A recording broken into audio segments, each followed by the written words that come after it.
a memory that is attached to a front porch. Now, when I was young, when you drove through Portsmouth, it didn't matter what neighborhood you were in, there was almost always a front porch on every house. And those front porches, they meant laughter.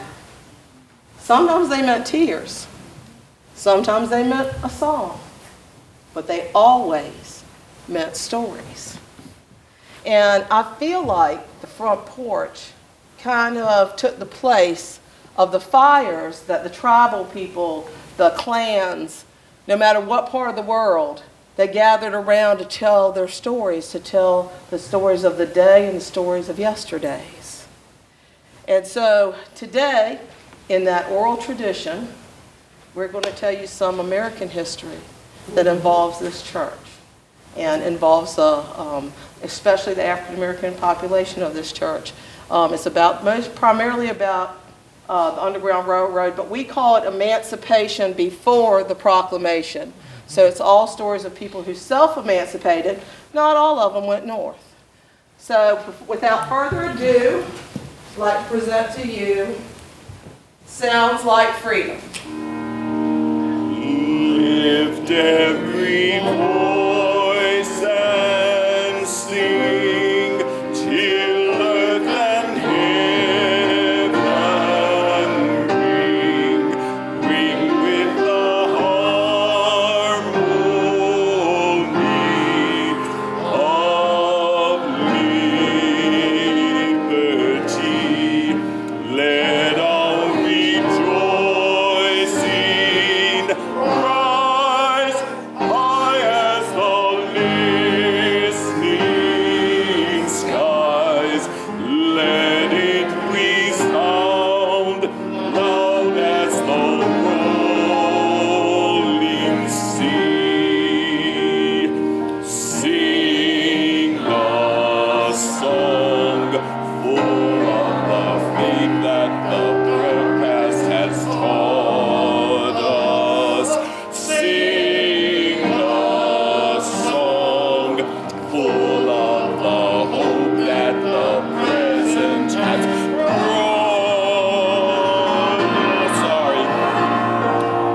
Facing the rising sun of a new day begun. Let us march on till victory is won. Give praise to the ancestors and thanks to yourself for helping us sing that song. Thank you very much. Amen. Noah, Noah, let me come in. Doors are fastened and the windows pinned. Keep your hand on that plow and hold on. Noah said you done lost your track. Can't catch back if you keep looking back. Keep your hand on that plow and hold on. Hold on, hold on. Keep your hand on that plow and hold on. Keep your hand on that plow and hold on. When Colonel William Crawford founded the city of Portsmouth in 1752, life was very different here for slaves than on the plantations. Most ate better, most were better dressed, and many were generally free to move about the city, tending to their master's business, or sometimes their own. They didn't live together in a community as on the plantations. They lived in the homes of their masters, sometimes in the basement or in a building out back. In the daytime, they might see each other at the market. There, they could hear news of loved ones, both here and away, as well as news of the goings-on elsewhere. In the evenings, they might gather together in a kitchen or at the local church. Good evening, Liza. How you doing, Mr. George? I'm good. Boy, it sure is a good evening to be in the house of the Lord, ain't it? It certainly is, sir. It certainly is. How was y'all's meeting? Oh, it was a hallelujah good time. Oh, yeah? It was. Well, I tell you what you do now. When you get back over at the hotel, you make sure and spread that around good now, you hear? I certainly will, All sir. right, I better get on in there before they start without me. Yes, sir. That's always good to see you, Miss Liza. My pleasure. All right.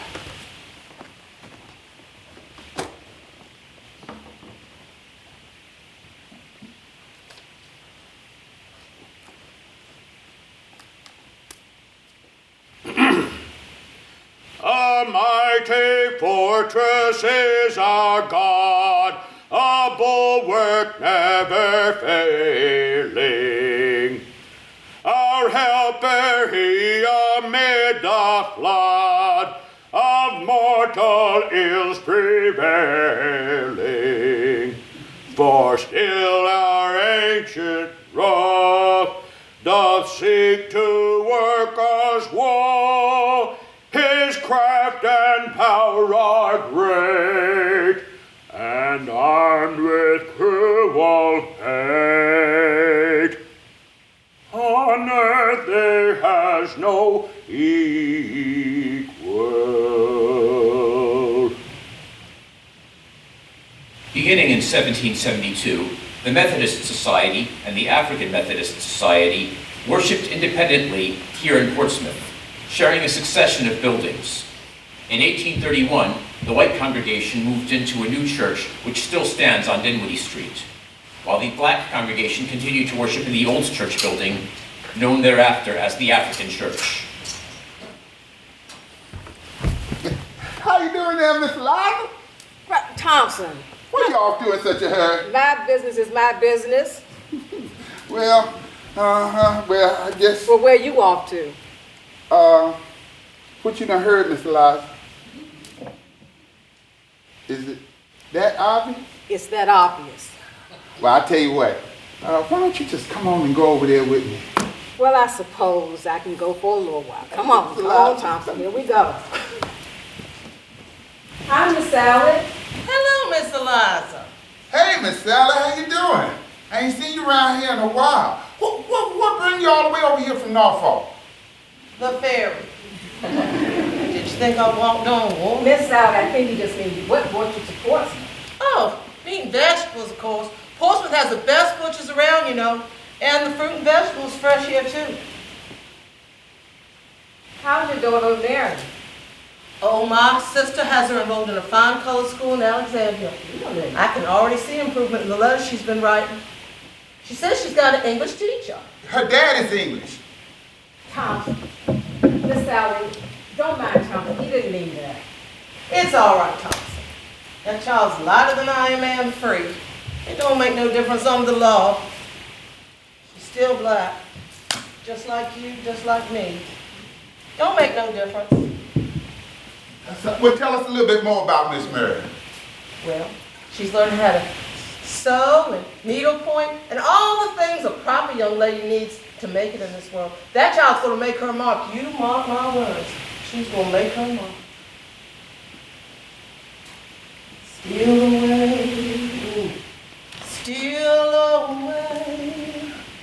Steal away to Jesus. Steal away home.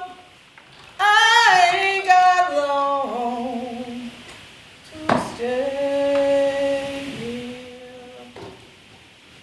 Sadly, Mary didn't have long to stay, but during her short life, she still managed to make her mark, and in a way no one could have imagined. You see, when Mary was 8 years old, something happened that would change her life forever, as well as the lives of many whom she touched. It also changed life for the congregation of the African Methodist Society. Hold on, just a little while longer. Hold on, just a little while longer. Hold on, just a little while longer. Everything will be all right. Everything will be all right. George Bain became much more than an overseer at the African church. He became a station master on the Underground Railroad, and with his wife, started a secret school there for black children. Meanwhile, Sally had problems of her own to solve. Thompson. Thompson, Walker, you like somebody done walked over your grave. Woman, you ain't even heard, have you? Heard what? Oh, Lord. They closing schools everywhere. This Nat Turner mess done got them thinking that us learning and us preaching gonna start another uprising. They done passed the law. They closing schools everywhere.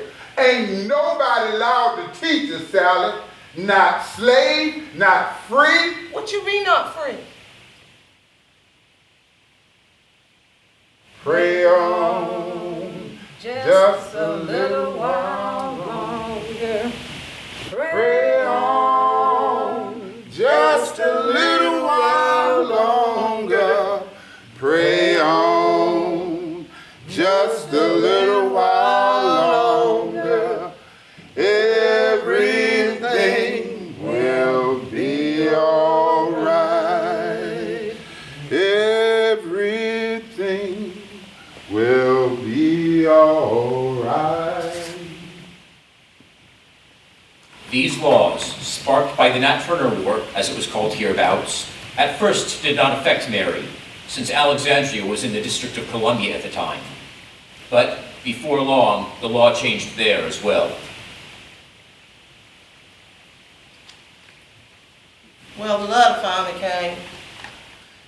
Our Mary's coming home. They closed his colored school in Alexandria.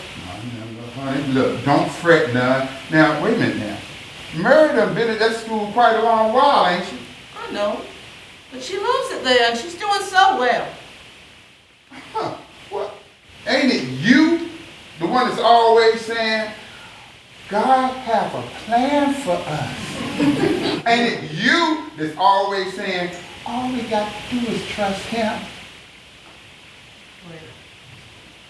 I guess it will be good to see that bright face around here again. I'm getting awful tired only looking at yours. I ain't never get tired of looking at yours. God did have a plan for Mary, and it would start with her stepfather, Thompson Walker. Woman, you know what's going to happen if she get caught. You know what's going to happen. Now you listen here, husband. You know what that child said to me? She said, Mama, my heart breaks for those that cannot read the word of God. Those that can't write a letter or read what's been written to them. Mama, she said, I know it's dangerous, but I got to do this. I just got to. She said she's going to start with you. What? With me? With me? What am I going to say to that? I don't know. Maybe you should write her a letter. Woman, you know I can't read or write. Exactly. You better go find your daughter and get started. Yeah, but Go on. While Mary was making her brave decision to defy the law and secretly share her knowledge with others, Eliza Baines and Pastor George were conspiring with other Underground Railroad operatives to plan the escape of Clarissa Davis and her two brothers. Freedom. freedom over me, and before I'll be a slave, I'll be buried in my grave and go home to my Lord and be free. But things did not go as planned. Hush, somebody's calling my name. Hush, hush, Hush, somebody's calling my name. Hush, hush, somebody's calling my name. Oh my Lord, what shall I do? What shall I do?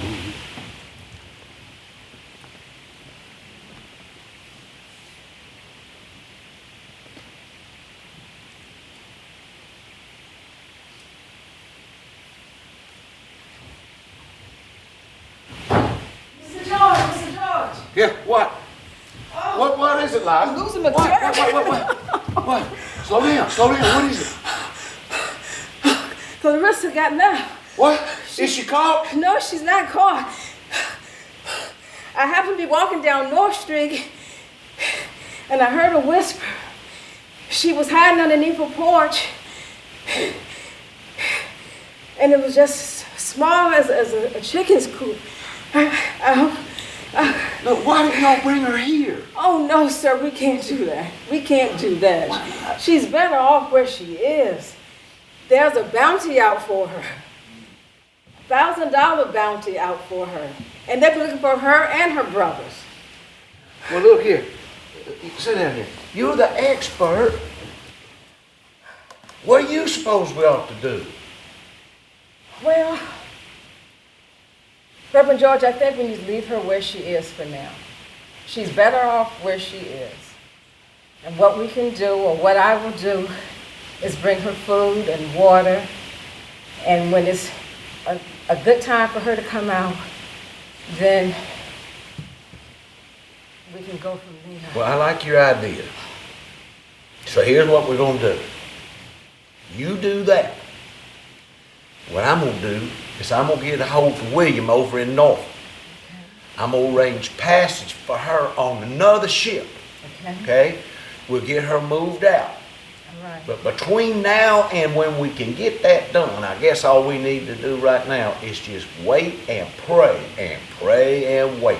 And we will pray. Yes. Let's All right. pray. Clarissa would spend 75 days in hiding. Finally, dressed as a cabin boy, she would emerge during a late night's torrential downpour and make it safely to the steamer City of Richmond. There, Norfolk operative and banker William Bagnall would crate her up and deliver her to the ship's steward, a man known only as Minkins. Soon, she was sitting across from William Still of the Philadelphia Vigilance Committee, whose interviews with Portsmouth runaways like Clarissa would document the Underground Railroad network here. Sounds Like freedom, somebody's calling my name. Sounds like freedom, somebody's calling my name. Sounds like freedom, somebody's calling my name. Oh my Lord, what shall I do? What shall I do? The network here in Portsmouth and Norfolk was extensive, and runaways traveled to Philadelphia from the Carolinas to the south and Maryland to the north, aboard ships leaving Norfolk and Richmond and Portsmouth. Underground operatives included William Bagnall, the steward Minkins, Henry Louis, also known as Bluebeard, and of course, Eliza Baines. Eliza Baines is my name. I work at the Crawford House Hotel. Fancy place and fancy like that. I would always come out and meet people. You know, when you start talking to people, you get to know them, they'll tell you anything you want to know. But I got to figure out who I can trust, because you can't trust everybody. So, what I would do, let's see. Gentleman over there. No way. He wasn't kind to the cause at all. That gentleman over there, as a captain, he'd get me on board, hide the stowaways, something happened, thrown overboard. So I guess I'd never make it to freedom then either. But then there's Captain Fountain. He doesn't look like somebody that you would think, but he has that old see me look. He would take care of children and women. You never thought he would do anything like that. But he was the one. You can't believe that anything in his care is going to get to the destination. Crate and all. The other thing, the city of Richmond, that ship, going northward, it was just, you just had to know who to trust. I can't emphasize that enough. So maybe one of you, I can talk to a little later. I've never been afraid of death. Truth is, I reconciled to myself long ago. I'll die right here doing this. So the day that the mayor and the slave hunters came aboard my vessel searching for runaways, I reckoned to myself, well, perhaps today's the day. So, I welcomed the mayor aboard.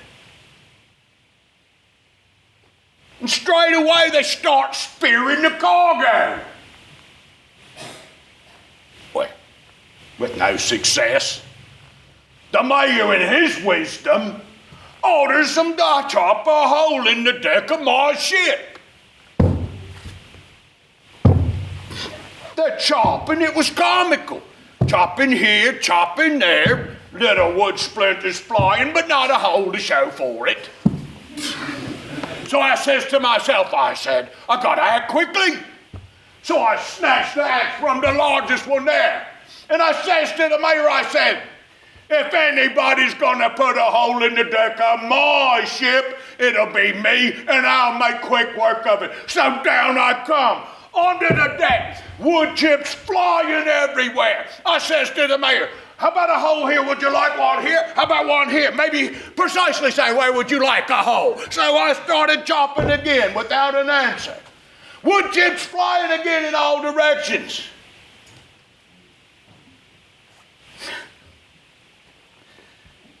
Then I saw it. I saw fear in their faces. This crazy behavior that I'd exhibited had frightened the mayor to death. So, they leave my ship with nothing more than their little $5 inspection fee. And I kept this here axe.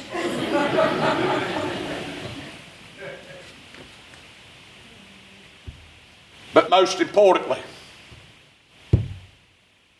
importantly indeed, the 21 precious souls secreted away in the cargo hold down below decks made it all the way to Philadelphia and to their freedom.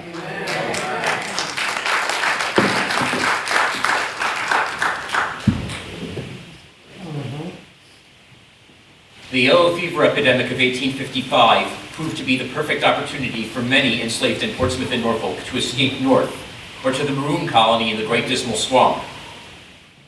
But Bob Butt would gain his emancipation in a different way, by choosing to stay. When folks were dying so rapidly that the shipyard stopped building ships and started making coffins, Bob Butt decided the best way he could help was to dig graves. There was no one there to make him do it, and yet Bob Butt dug from early morning until late into the night, digging one final grave in which to sleep, as was reported by a couple who came in the middle of the night with the body of their loved one.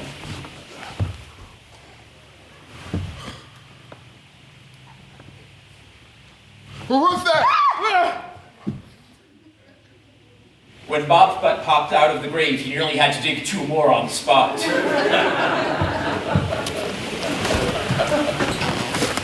After the sickness had passed, a grateful city paid for Bob's emancipation.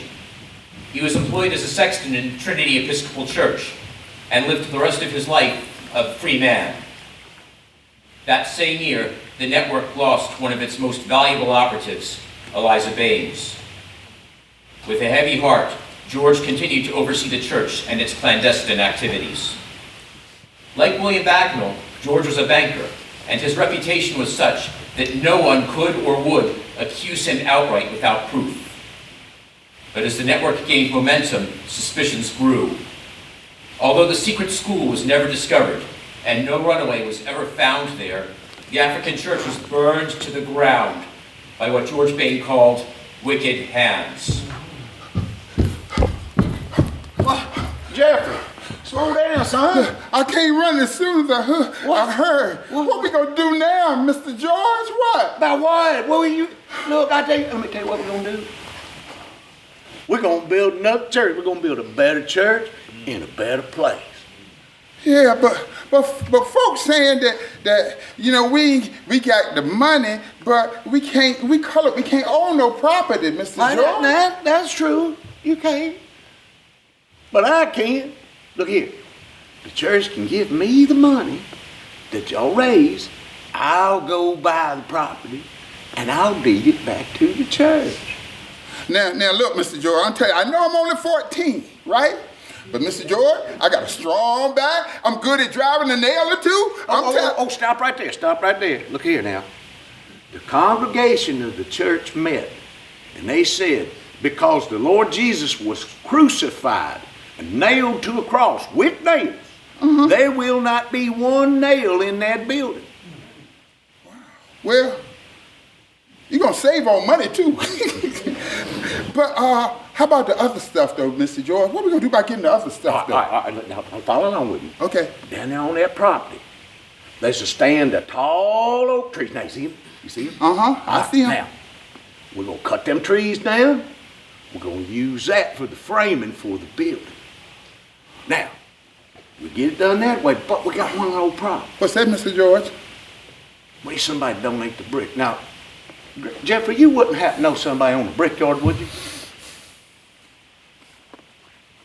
I'm looking at them. You sure are. And you know what? I'm going to donate all the brick we need to build it here.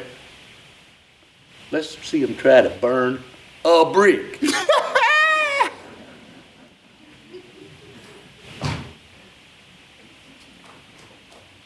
George Bain was true to his word, and so was the congregation of what is today Emmanuel African American Methodist Church. Both free and enslaved blacks provided most of the funds and the sweat equity to build the church, and their sister congregation, Monumental Methodist, supported their efforts wherever and whenever they could. George was right. Not only was the new building never burned, but it was far more effective in hiding passengers on the Underground Railroad. Hiding places in the sanctuary and lookout windows in the attic were some of the features built into this incredible labor of love and purpose, as well as a tunnel-like passage inside the church to the water's edge, where ships waited that could carry the escapees north. See those children all dressed in white. God's gonna trouble the water. Looks like a band of the Israelites. God's gonna trouble the water. I said, Wade in the water. Wade in the water, children. Wade in the water. God's gonna trouble the water. See those children all dressed in red. God's gonna trouble the water. Look like the ones that Moses led. God's gonna trouble the water. I said, wade in the water. Wade in the water, children. Wade in the water. God's gonna trouble the water.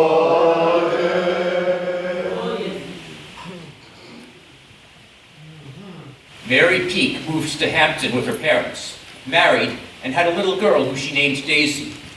All the while, she continued to teach in secret. Then, after many years, something unexpected happened. A boat carrying 3 men escaping slavery arrived at Fort Monroe, where Union General Benjamin Butler commanded. Soon after, their masters sent an aide to claim them.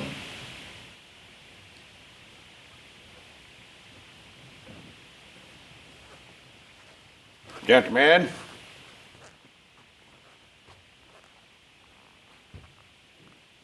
so, you say you've come to retrieve your property. Now, that's right, isn't it? Under Virginia law, slaves are mere chattel property. No different than horses. Sugar. No different than salt. Just chattel property. Now, gentlemen, by virtue of my position, I can confiscate any property that I deem could possibly be used to wage war against the Union. Therefore, no sirs, no indeed, you shan't be leaving today with your property. I'm confiscating these slaves as contraband of war. Now, Lieutenant, escort these gentlemen back to their vessel and have Harriet Tubman report to me at once. Yes, sir. Carry on.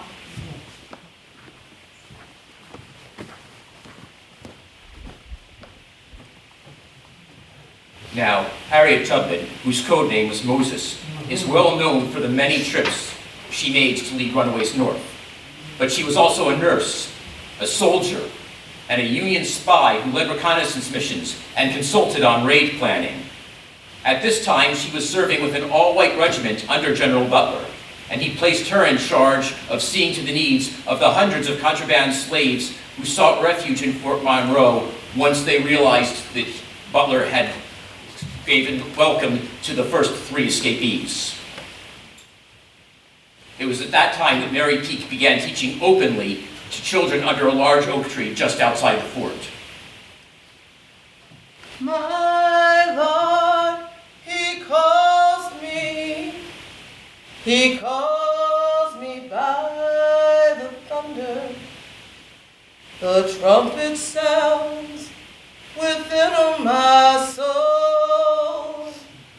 I ain't got long to stay here. Look at her, Thompson. Just look at her out there teaching out in the open. Right out there in the open. I am looking at the salad, but look at her salad. I'm worried about her. Look, she out there teaching and everything like she ain't even got consumption. Her cough getting worse. I just feel for her. Come on, salad. I know, Thompson. I worry too, but I just don't show it. And you better not either. Lord gave that child a precious gift. It's sinful not to use it.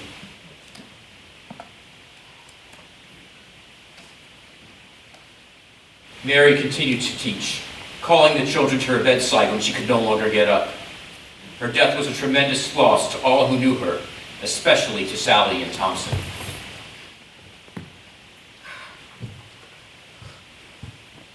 Swing low, sweet chariot, Coming for to carry me home. Swing low, sweet chariot, coming for to carry me home. When war finally broke out, George Bain was an old man, but still an honorable one. When Union forces occupied Portsmouth, he hid the bank funds belonging to its citizens and refused to turn them over. He was imprisoned by the same Union forces who welcomed the emancipated slaves. And though this world with devils filled should threaten to undo us, we will not fear, for God hath willed His truth in triumph through us. One of the cruel byproducts of self-emancipation was having to leave family behind. So it was with Robert Irving. With no choice but the auction block, Robert had reluctantly fled Portsmouth, leaving his wife and 3 children. Once north, Robert changed his name to Sheridan Ford and eventually married Clarissa Davis, whose name was now Mary Armstead. And Julia, too, remarried. In the same year that Julia and Robert would have celebrated their 50th wedding anniversary, Frank Irving walked the streets of Portsmouth with his father one last time.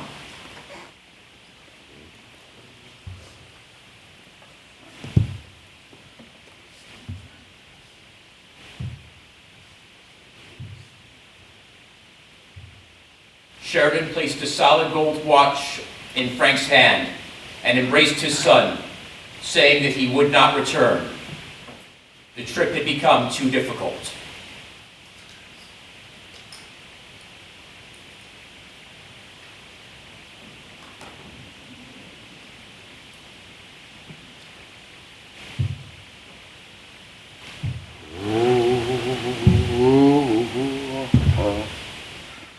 Captain Fowler's beloved ship was eventually confiscated in Richmond on nothing more than suspicion and burned.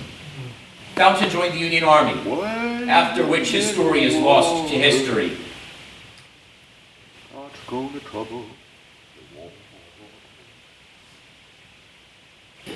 A year after her death, the Emancipation Proclamation was read under the very tree where Mary Peake taught the contraband runaways.